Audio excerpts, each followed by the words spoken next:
Vamos olhar agora o estado do Rio de Janeiro na última pesquisa Datafolha e jogamos também para a nossa roda de análise. Vai lá, Yuri. Vamos lá, mais uma pesquisa do Rio, porque já teve mais cedo a da Genial Quest. E aqui, Cláudio Castro mantém a vantagem, mas numérica, porque está dentro ainda da margem de erro do Datafolha, que são de 3 pontos para mais ou para menos.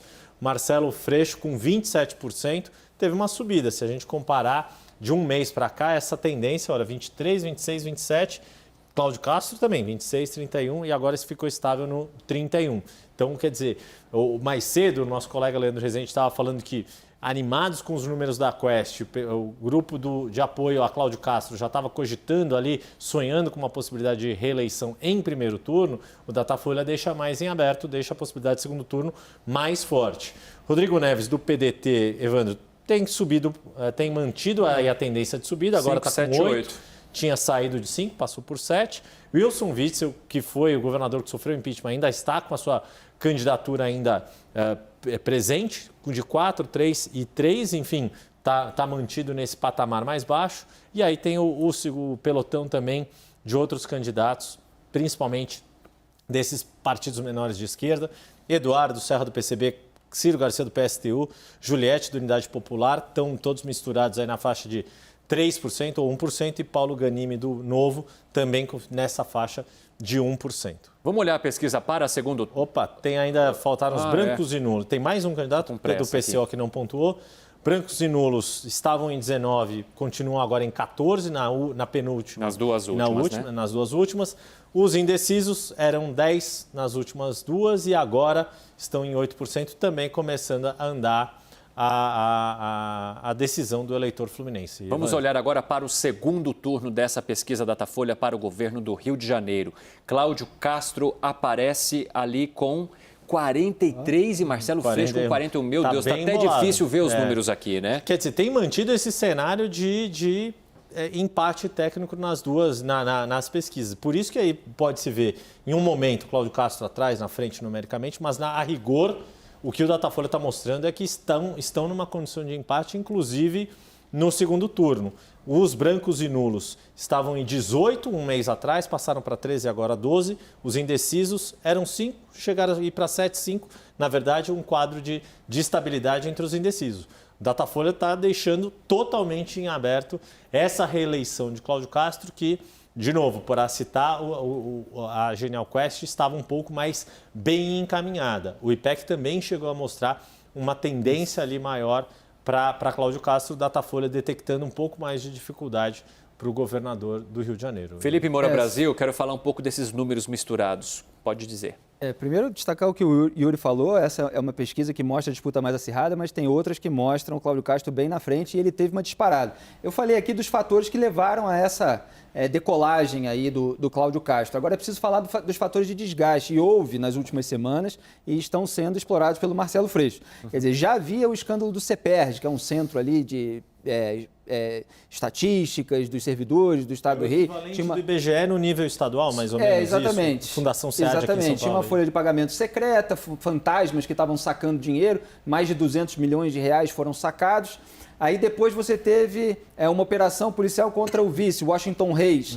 Menos conhecido, mas com um certo poder na Baixada Fluminense, uma questão que pode se anular, mas que somadas às outras vai causando um bolo. Aí o que veio nas últimas semanas? A prisão do Alan Tornovski, que foi secretário de polícia, ligado ao Cláudio Castro, estava fazendo campanha para ele, inclusive, sendo candidato também, fazendo campanha para o próprio Jair Bolsonaro. Aí circularam fotos, envolvimento com o jogo do bicho, ele que era autoridade. Aí saíram mensagens entre ele e outro delegado, combinando, quer dizer, havia entre aquelas mensagens ele e outro delegado e um informante. Falando sobre matar um bicheiro e cobrar do outro, que é rival, que é o pessoal que disputa o espólio do Castor de Andrade, que até gerou o documentário, Dr. Castor. Então, assim, é uma dinastia de crime organizado que não acaba no Rio de Janeiro. E o Alan Tornovski, que deveria ser autoridade pública para combater isso, estava ligado a isso. Então, Marcelo Freixo vai lá e explora isso nas redes sociais. Então, todo esse negócio de corrupção começa a formar um bolo muito grande. Aí pode ser que o Cláudio Castro também tenha batido no teto, né?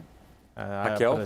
O que me chamou muita atenção nos dados, Yuri, foi o quanto está custando para a esquerda essa divisão em 2 blocos. porque os dois somados, os dois candidatos, o Freixo e o Rodrigo Neves, eles têm mais pontuação que o Cláudio Castro. Verdade, e como eles empatam no segundo turno, a gente vê que um pouco dos votos do Rodrigo Neves vão para o Cláudio Castro, não migram todos para o Freixo. Mas os dois juntos no primeiro turno, eles batem o Cláudio Castro. Foi uma costura que muita gente tentou fazer e não conseguiram, né? Vale lembrar, o Rodrigo Neves ele foi prefeito em Niterói, ele foi do PT, né? Ele tem uma conexão com o petismo. É o que a gente forte, falava né? aqui da dificuldade que o PT tem no Rio de Janeiro de organização do partido. O Rodrigo Neves é o homólogo do Ciro aí nessa disputa, né? Então o eleitorado do Ciro está sendo disputado ali pelos demais candidatos em nível nacional e favorecendo, pelas pesquisas, o Lula, e o Rodrigo Neves pode favorecer o Freixo no segundo turno. Vale lembrar que o vice do Rodrigo Neves, que é o ex-presidente da OAB, Felipe Santa Cruz, que está no PSD do prefeito Eduardo Paes, já declarou voto no Lula na presidencial. E ele já foi candidato até pelo PT no Rio de Janeiro. Exato. E eu não vou perder a chance. Você mencionou o documentário do Castor de Andrade, tem um jornalista brilhante que aparece só em off a voz dele, jovem repórter Fernando Molica. Não perca. No último episódio. Eu adorei esse documentário, mas eu não ouvi a voz do Molica, preciso rever. A entrevista do Molica com o Castor de Andrade ali. Um dos poucos. Agora, Thaís Arbex, queria saber de você também como é que você enxerga esse cenário e se essas informações sobre corrupção que o Felipe acabou de mencionar, eles podem impactar de alguma forma nos resultados que podem sair a partir da semana que vem. Primeiro, Evandro, a gente precisa destacar que descobrimos o motivo pelo qual o Felipe está em São Paulo, né? Já que a eleição do Rio está sem emoção, como ele mesmo disse. Agora começou a ter um pouquinho aí com esse Datafolha, mas é entre dois só. Eu gosto de mais gente embolada. Ele quer confusão, Thaís. Aí, como lá não estava rolando muito, ele veio para cá. Enquanto vocês estavam analisando o cenário para o governo, eu estava olhando a pesquisa para Senado. E aí, nem sei se o Felipe consegue me ajudar, mas me chama muito a atenção o fato de Daniel Silveira, de ser o representante máximo do bolsonarismo, estar numa posição tão baixa ali. Ele está com 6%, segue igual, está atrás, ele está em, vamos ver, 1, 2, 3, 4, em quinto lugar na pesquisa. E Romário liderando com 31%. E Molon com 13%. Me parece que a eleição para o Senado no Rio está bastante definida, mas me chama a atenção Daniel Silveira, que é um personagem que teve tanta exposição e que a gente sabe que muito possivelmente vai ter essa candidatura impugnada, não ter conseguido atingir esse eleitor do Rio de Janeiro. Felipe, quer arrematar?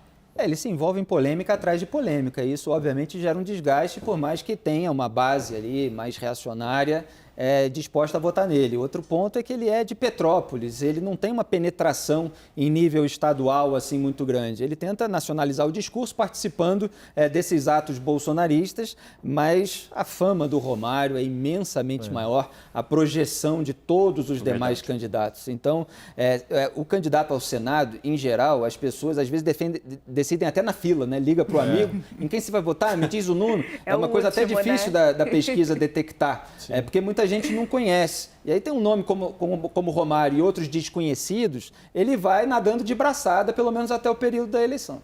Pessoal, essa pesquisa Datafolha foi registrada e protocolada na Justiça Eleitoral. 1.202 pessoas foram entrevistadas entre 13 e 15 de setembro. Margem de erro, 3 pontos percentuais para mais ou para menos. Nível de confiança de 95%.